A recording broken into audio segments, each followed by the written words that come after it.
Alright, so some people said that the interview that I covered, where the Gorillaz animated band talk, was a little bit hard to follow with all of the animations and everything that put in from Fortnite, and they didn't really like it chopped into pieces, and they would rather have it as a whole video, so I'm gonna go ahead and actually do that as its own video now. Alright, let's get started. The new album has been recorded around the world, and the members have certainly been busy with traveling and recording. However, it has been years since they sat down for a conversation. Almost like they disappeared. Look, no one disappeared. Don't be dramatic, said Murdoc. Don't have time. Hollywood fried my circuits and set half of the city on fire with that whole cult fiasco. My bad. You're welcome. 1 minute we're saving 2D from a world-ending mega-tongue demon. Next minute the LAPD are rummaging through my pants drawer because apparently Gorillaz may be involved in a disturbance. Maybe? Please. So, we moved. Not back to Stoke-on-Trent. I'm a masochist, but not a complete idiot. We hit New York, shook the dust off, then went somewhere properly big. Somewhere we could blend in. India felt like the correct overreaction. 2D agrees. Yeah, it was like a blink, in slow motion maybe. I was dangling over this massive pit in LA, then whoa, I'm in a hotel in New York with a room service boiled egg. It was overcooked. And the minibar, it was humming like it knew something, which was really weird. The deli kept saying the birds aren't real, and that didn't help. It all felt a bit like coming up for air in a submarine. Crazy. While Russell chimed in with his observations, LA is like glitter. It gets all over you, and you can't wash it off. You don't stop to reflect, no space for it. But when we hit the runway in Mumbai, then my spirit started to settle. But what was it about India that let their creative juices flow freely? According to Noodle, the colors look like music, and air smells like myth. The country seems to hold history the way mountains hold shadows. We wanted to go deep into that half-light, see what we became underneath. Russell helped to clarify. Cracker Island, their previous studio album, left us full of static. India cleared that frequency. Noodle offered more of an explanation. India became, if I can summarize, a place to reground the band. India accepted us. After everything, the cold, the danger, the escape, we were loaded with heavy spirits. India can carry heaviness without cracking under your shoes. It holds musicians who carry centuries of sound without strain. Murdoc provided some rationale for the band escaping America, especially Los Angeles. We chose somewhere vast, loud, and ancient enough to have better things to do than interrogate me. If that offends anyone's romantic notions, I'll live. While Cracker Island dealt with cults, echo chambers, and distortion, their new album The Mountain is quite different. However, the band is not exactly agreeing about the theme of the album. For Noodle, the album is about death, rebirth, the space between, being not afraid of the void and walking through it. Russell slightly agrees with this though, stating the album is about cycles, seeing them, understanding them, blessing them, breaking them. The only way out is through the middle sometimes. The Mountain is the aftermath, the before-math, and the mid-math. Bits of life that don't really fit neatly into the beginning or ending. 2D's a bit more philosophical about the album. The mountain's about the climb. Step aside and squint a bit. Sun in your eyes. Stuff everywhere. Smoke, ash, sand, water, mud. Beauty. All mixed up. Keep going. And finally, Murdoc is out on his own, with his own assessment. It's not about anything. We were somewhere hot, loud, and inconvenient, and we made a record. If people hear meaning in it, I'm not taking responsibility. Although a trip to India to record seemed ideal and perfect for the mountain, the trip was not without incident. For Murdoc, his health came into play, along with struggling with local transportation. Trying to haggle for a scooter. Halfway through, I realized I'd been negotiating with a statue of Pravarti. Each stroke is real, let me tell you. 2D's quick to add. The forearms probably should have given it away. Also, Murdoc took all his clothes off and had a bath in what he reckoned was a healing spring. Turned out it was the hotel fountain, with coins in it. People were watching. Noodle added, he made a wish in it anyway. And according to Russell, it came true unfortunately.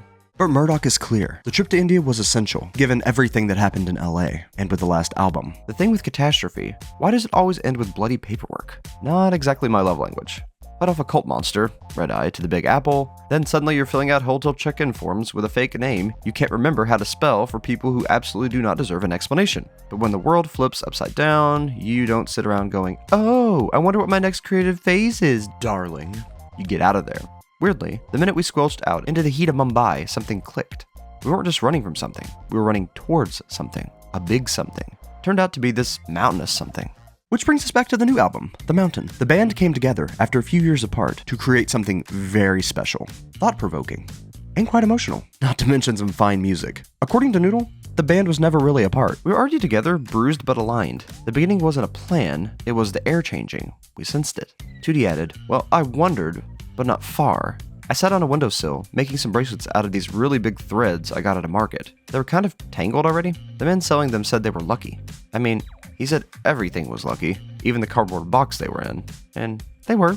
Noodle found me and said, album, now. And I said, okay. And that was sort of it. Relocating to India must have been difficult, and yet from everything that had happened to the quartet, an album was created. For Gorillaz, the creative process is not clear-cut, and differences exist among the members of the band. "I meditate every morning," said Noodle. Murdoc quickly added, "And while you're on meditation, don't pretend you didn't see that macaque steal my bracelet." Tootie keeps saying, "I lost it spiritually." I didn't. A monkey stole it. An actual monkey. This isn't a riddle. According to 2D, most days I was at the Sikh temple kitchen, just helping out, chopping vegetables, washing these absolute massive pots, carrying things back around. No one made a big deal of it. You just sort of join in. Sometimes I'd hum, and someone else would hum too, or not. Either way was fine, not too loud. The wind joined in sometimes. Murdoc didn't like that bit. According to Russel, his routine was somewhat different. In Jaipur, I get up early and go to the market. Chilies lined up like firecrackers. The onion sellers kept bootleg Prince cassettes under the counter. We spoke the same language without saying much. Then we borrowed a kitchen and make these pots of food. There's no hiding in the kitchen. Truth rises with the steam. However, 2D is clear, India was the place to be for the creation of the mountain. It was the whole gravity thing. We kept hearing music before we even got there. After a bit, I realized the air felt busy. Lots of lives had already been there and not left yet. People carrying bags and stories and stuff. Some of them felt really old. We'd be going through the crowds in a tuk-tuk and brushing up against other people's memories. India felt like reality again, which was cool. For the first couple of months, I sometimes cried for no reason, and maybe for lots of reasons. It's complicated.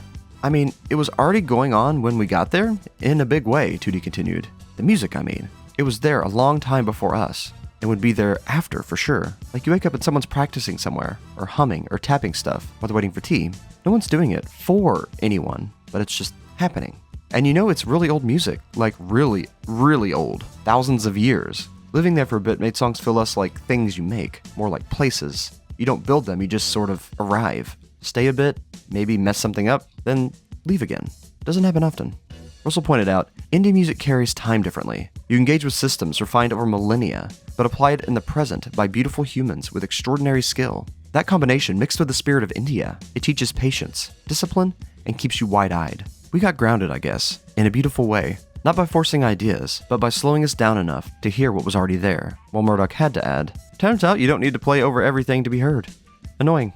Finally, recording in India allowed Gorillaz the opportunity to work with musicians that they might not have otherwise worked with. Musicians who contributed to the music/album, but also provided some influence. 2D admitted, "Well, I suppose it did change how fast we did things. Or didn't do them. Like Ajay Prasanna played his Mansuri for loads of the tracks. When he did it, everything just stretched out. It doesn't begin or have an ending. It just is." Russell pointed out, what it meant was the continuity. Your hearing techniques refined over centuries, but in the present. When Asha Bosley or Asha Puthli come into the room, you let them do their amazing stuff. Make some room for that. That kind of death makes you check yourself. Noodle added, "I believe indie music remembers itself through its structure. Raga is not looking back, it is alive." Playing with Anushka Shankar made that clear. Time stopped being something to decorate. That changed everything.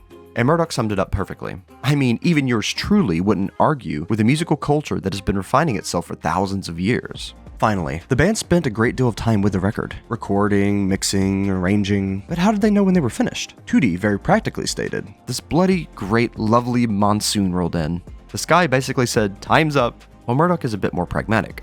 "When I realized touching it again would only make it worse. Take some restraint. I'm deeply proud." Noodle and Russell looked for signs. For Noodle, the cat left. That was the sign. Russell has the final word. We left with less than we arrived with, and that's how you know the work's done. I love these interviews with the band. They're wild. They're just a crazy bunch, and I love every single one of them for their unique personalities and their crazy traits. But yes, I'll be covering the rest of these interviews with the animated band, so stay tuned for that. I'll see you in the next one. And until then, as always, keep your eyes wide open, never stop reading, and remember, phoenixes always rise from the ashes. See you all.